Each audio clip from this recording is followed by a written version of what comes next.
Topper बनने की आदत पड़ गई, टॉपर बनने की आदत पड़ गई, टॉप करते करते मैं थक गई, टॉप करते करते मैं थक गई।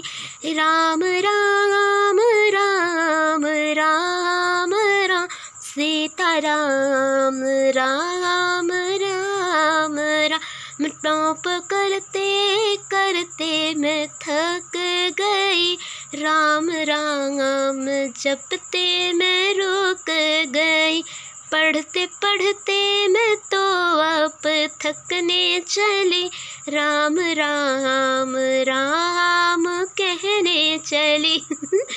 कैसा लगा मेरा ये छोटा सा गाना? वैसे पता है मैं ना गा गा के ही ब्रेक करती हूँ, मेरे पास तो और भी बहुत सारे ट्रिक्स हैं ब्रेक की, लेकिन ये गाना वाला ना ब्रेक मेरा बहुत ही अच्छा है। तो उम्मीद करते हैं आप लोग भी गाने का ही ब्रेक लेते होंगे, क्योंकि और कोई भी लेते हैं क्या? कमेंट करके बताइएगा। वैसे तो मैं अपने नोट पे आती हूँ। शिक्षा के क्षेत्र में आईसीटी के प्रकारों के बारे में आज का हमारा नोट है। एक तो समय के आधार पर, मीडिया के आधार पर और एक उपयोग के आधार पर। नेक्स्ट आता है जो समय, मीडिया, नोट्स के आधार पर, मतलब ये जो हमारे नोट्स हैं इनमें एक चीज़ और है, पता है क्या आपको?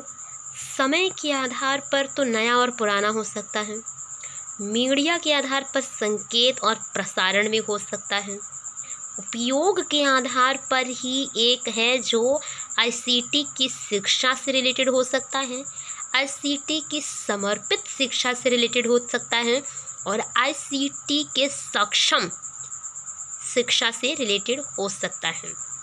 पर इन सब में भी एक चीज़ कॉमन है, वो ये कि मीडिया का जो संकेत और प्रसारण है, मीडिया के संकेत और प्रसारण में दो बातें हैं जो मेन हैं, और इसके बारे में हमने एक अपनी वीडियो बना रखी है जो डिटेल में है। जानना थोड़ा ज़रूरी है, थोड़ा नहीं बहुत ज़रूरी है।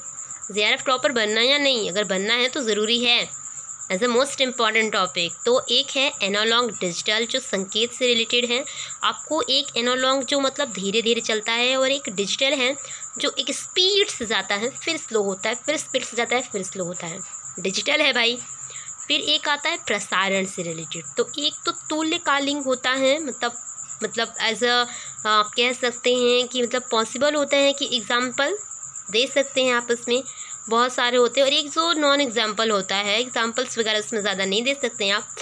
तो ये मैं तो अपनी भाषा में बता रही हूँ, बाकी मैं दूंगी बता रही हूँ।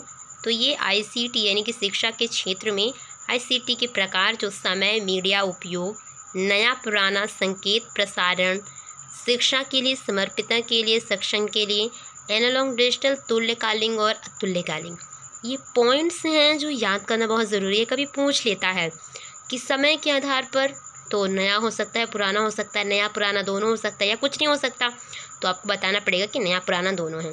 ऐसा पूछ लेगा कि डिजिटल मीडिया कैसी होती है, तो डिजिटल मीडिया के बारे में बताना पड़ेगा आपको। डिजिटल मीडिया एक धीरे धीरे काम नहीं करती, एक स्पीड से जाती है फिर रुकती है फिर स्पीड से जाती है। एनालॉग है जो धीरे धीरे धीरे धीरे धीरे धीरे चलती रहती है। हमारी संस्कृति की तरह, हमारी संस्कृति बहुत फास्ट है, पर जो हमारी परंपराएं हैं वो तो एक पीढ़ी बाई पीढ़ी चलती है ना, मतलब प्रोसेस से। तो वैसा ही है भाई, जो भी काम हो रहा है ये कई सालों पहले हुआ करता था, आज तक है, तो ये आप कह सकते हैं कि ये एनालॉग का ही एक एग्जाम्पल है। उपयोग के आधार पर भी पूछ लेगा तो आपको उपयोग का तो इतना ज़्यादा नहीं पूछता है, मेन सिर्फ मीडिया और समय का ही है, और इन्हीं पर ज़्यादा फोकस करना है। जो इसकी डिटेल्स भी पूछ लेता है जो है आपको। Thank you so much, please like, subscribe and comment. Bye bye, जय सीताराम।